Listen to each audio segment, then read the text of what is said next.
Assalamualaikum warahmatullahi wabarakatuh.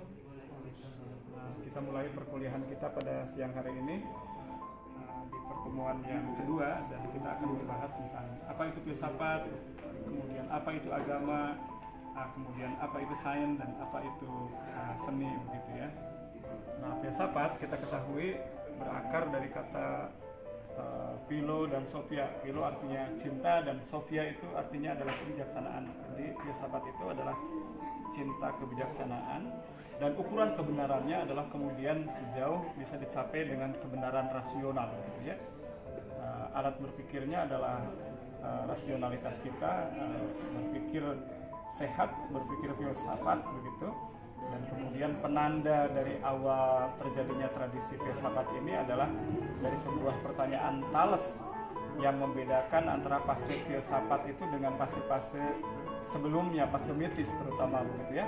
Thales saat itu menyampaikan sebuah pertanyaan filosofis, what is the nature of the world stuff? Apa sebenarnya bahan dasar dari alam semesta ini, begitu. Bahan dasar dari alam semesta ini, jawab Thales, adalah air, dan dari situlah kemudian bergulir di Yunani tradisi berpikir filosofis sampai kita mengenal ada tiga besar yang dikenang sampai sekarang, begitu. Ada Socrates, kemudian ada Plato, dan kemudian ada Aristoteles, begitu ya. Jadi filsafat itu adalah cinta kebenaran, kebenaran dengan ukuran yang sifatnya itu rasional, begitu. Nah, kemudian yang kedua, di samping tadi itu filsafat, begitu, kita juga mengenal agama. Kalau agama, ukuran kebenarannya kemudian apa? Agama itu adalah sesuatu yang sifatnya diwahyukan, begitu. Ukuran kebenarannya, kalau agama itu adalah wahyu, begitu kan? Ukuran kebenarannya adalah wahyu. Nah, kemudian kita ketahui kalau sains itu bagaimana? Kalau sains itu ukuran kebenarannya adalah fakta yang kemudian bisa diverifikasi secara ilmiah. Itu sains. Dan sains itu bisa juga dalam produk-produk ilmu pengetahuan seperti teknologi, begitu ya.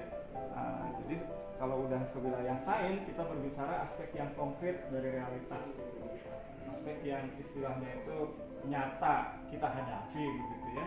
Sehingga kemudian dengan sains itu manusia mengalami satu bentuk kemajuan yang memang sangat luar biasa di situ, gitu ya.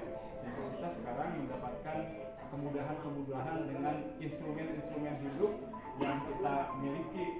HP, motor, mobil itu adalah produk-produk sains, gitu ya.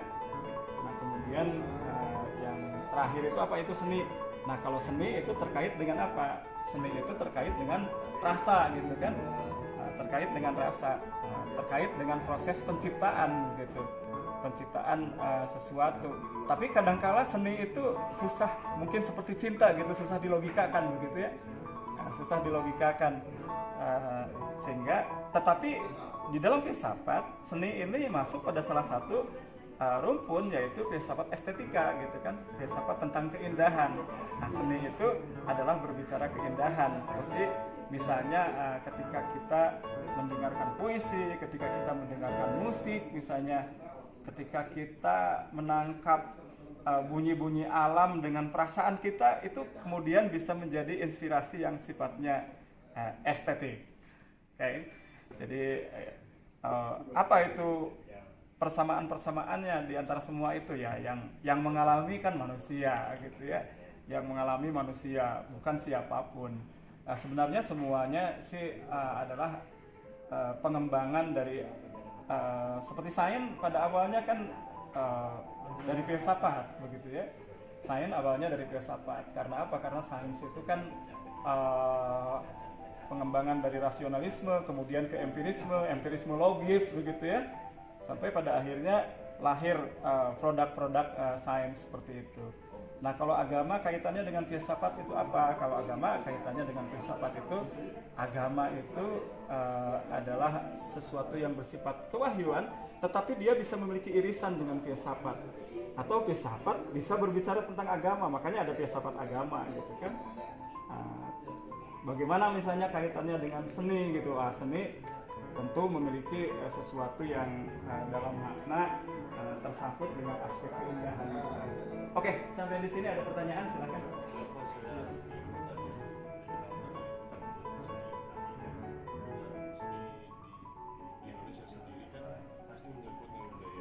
Ya. bicara agama juga. Saya ingin bertanya, bagaimana pendapat Bapak menjelaskan sudut pandang filsafat mengenai budaya dan agama itu sendiri? Karena budaya dan agama terkadang ini menjadi pro dan kontra atau jadi polemik. Bagaimana falsafah atau filsafat menjawab itu?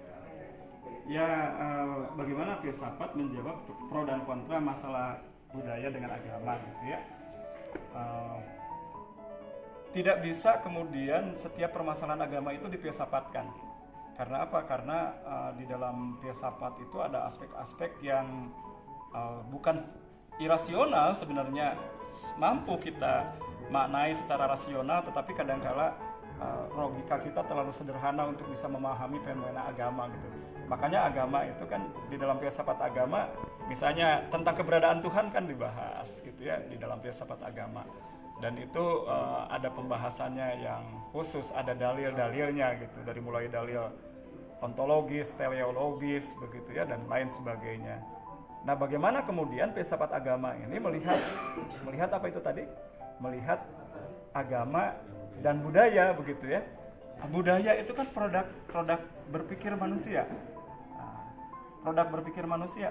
Sementara agama juga, apakah agama itu ketika menjadi realitas sejarah masih murni misalnya dalam arti wahyu? Karena apa? Karena kemudian kita melihat sudah ada proses penafsiran di situ gitu kan.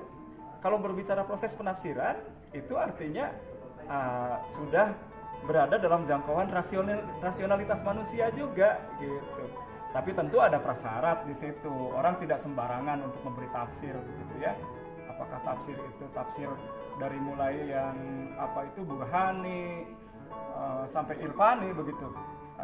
Pasti ada prasyaratnya. Tetapi walaupun kita risih untuk mengatakan itu produk budaya gitu ya, tapi tafsir itu kan produk rasionalitas manusia. Manusia kemudian memberikan, karena apa? Karena agama tidak berada di ruang yang kosong kan. Agama itu eksis di ruang sejarah manusia. Makanya di situ ada irisan yang memungkinkan terjadinya dialog gitu antara agama dengan budaya gitu kan. Nah, saya pikir itu ya. Jadi agama itu kan kemudian mau tidak mau berdialog dengan realitas sejarah kan. Karena apa? Karena agama itu dilahirkan untuk manusia. Manusia kan ada historisitasnya di situ, ada makna kesejarahannya di situ dari setiap lingkup perjalanan sejarah manusia itu, gitu ya. Jadi saya pikir bagaimana filsafat melihat itu? Ya, filsafat melihat itu sebagai sebuah proses dialektik. Kita akhiri sesi perkuliahan kita siang ini. Mudah-mudahan bermanfaat bagi kita semua. Billahi fi sabilil haq. Assalamualaikum warahmatullahi wabarakatuh. Udah, segitu aja ya. Makasih.